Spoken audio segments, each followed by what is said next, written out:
All right. Welcome back to the GSMC Wrestling Laureate podcast brought to you by the GSMC Sports Network. Just to kind of reflect on what we talked about, our Thursday Night Wrestling review, Impact Wrestling, Ring of Honor. And then we moved on. We talked about a WWE SmackDown preview. We also talked about how WWE is booming all over the world in certain demographics that has made them successful and why they are successful. And we have a chat right now. We have Yako Robinson. I'm doing really good, man. I'm awesome. Hope you're doing well. Hope you're going to have an amazing Mother's Day weekend, my man. So, stay tuned for the show. Keep commenting. Tell me how you feel about this next segment, which is who is the Ultimate King of the Ring? Who's going to be the Ultimate King of the Ring, guys? I don't know. Just kidding. No, maybe I know. Maybe I know. But to be honest, it's kind of hard to do some of these competitions because it's like, I don't know. You'll see. You'll see. So let's go ahead and start from the beginning. Bam. Who do we have first? We have Xavier Woods. Xavier Woods, love him in the New Day. Absolutely think that he's going to definitely, he can be a singles competitor, but you should never ever break up the New Day. And that's just kind of how I feel about things.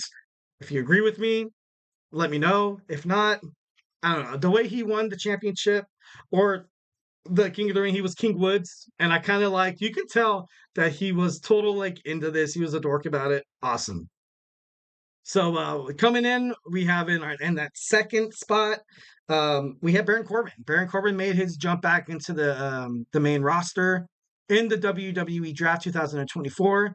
Definitely hope that WWE does a lot more big things with this guy. He's a big athlete. He's definitely he deserves better. He always has deserved better. I might be a little bit more high on Corbin than a lot of you guys are, but honestly, I feel like he deserves more WWE. In our third spot, we have our third competitor. We have the Bad News Barrett, Wade Barrett. Love Barrett, especially in the Nexus and stuff like that. Made John Cena's life an absolute living hell. Eventually, they would go on fight the Shield, but obviously he does commentary right now, and I love him. I think he's going to be a good competitor in this Sweet 16. So Wade Barrett is at our three spot. Can't wait to see who he's going to face. It's gonna, I'm gonna try to randomize it as much as I can. Next we have Sheamus. Sheamus recently made a comeback to the WWE after suffering a neck injury. Kind of sucks for Sheamus. Love Sheamus. But I think gradually he's going to get back to where he was or where he's absolutely supposed to be. Love Sheamus. Banger after banger after banger. So Sheamus is definitely going to be in that four spot, guys. Definitely going to be in that four spot. So, look forward to the Celtic Warrior absolutely dominating this competition. I'm just kidding. No, maybe. But that's a big ass maybe. I'm just kidding. Next we have William Regal. William Regal, definitely during the late, no, not late, I want to say early 2000s. This guy was a nuisance. Every single time he would win, he was just like that.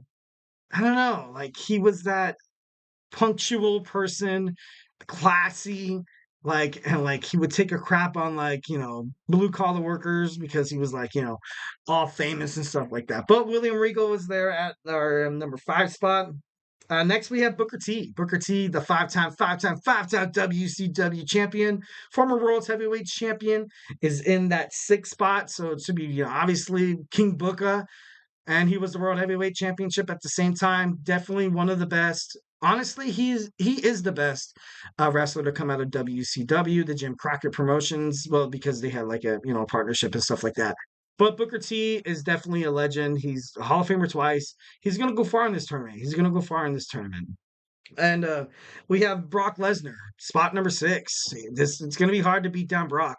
Brock Lesnar is definitely one of the best wrestlers, definitely one of the best athletes in combat sports. He went to UFC, and a lot of the times you saw. I think Bobby Lashley also tried UFC. Batista, CM Punk. Ultimately, MMA wasn't really their cup of tea, but Brock Lesnar did good.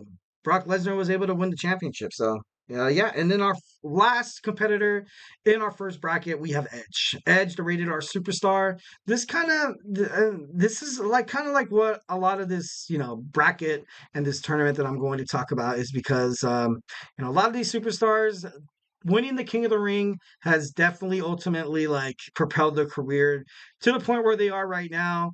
Obviously, you see Edge having a lot of success. He had a lot of success in the WWE, but now you kind of see him as Adam Copeland in the AEW. He's the current TNT champion, holding the Cope Opens weekly.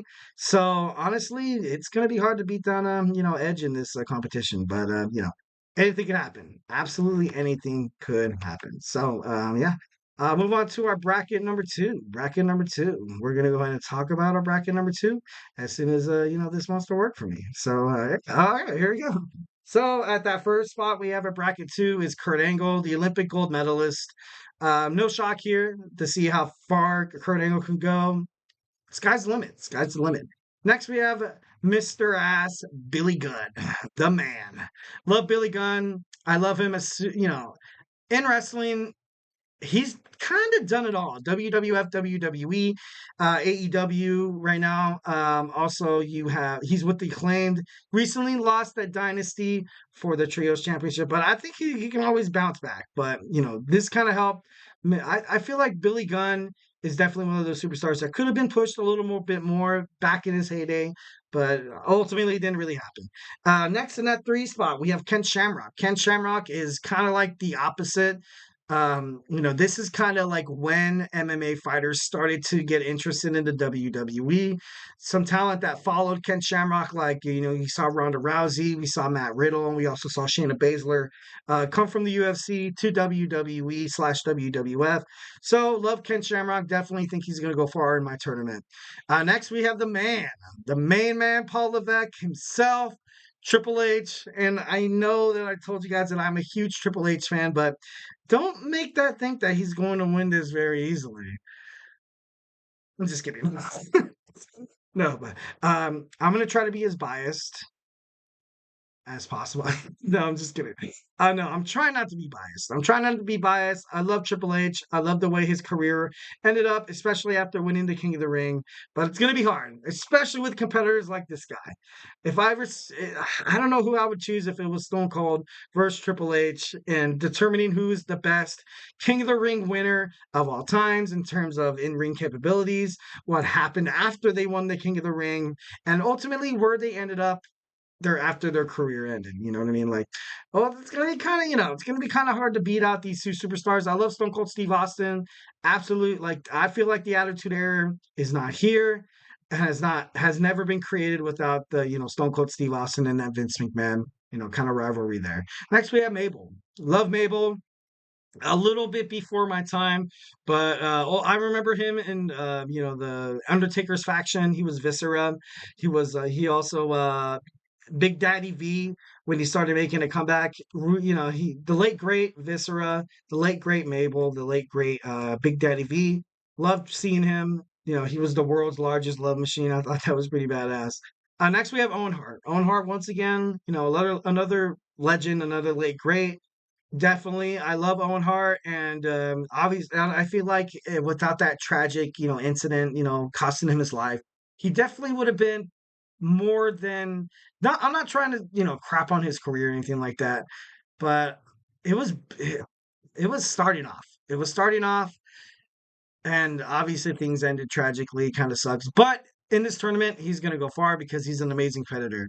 Owen Hart was basically he's the best technical wrestler besides this man right here, his brother Bret Hart. These guys would go at it in the ring constantly.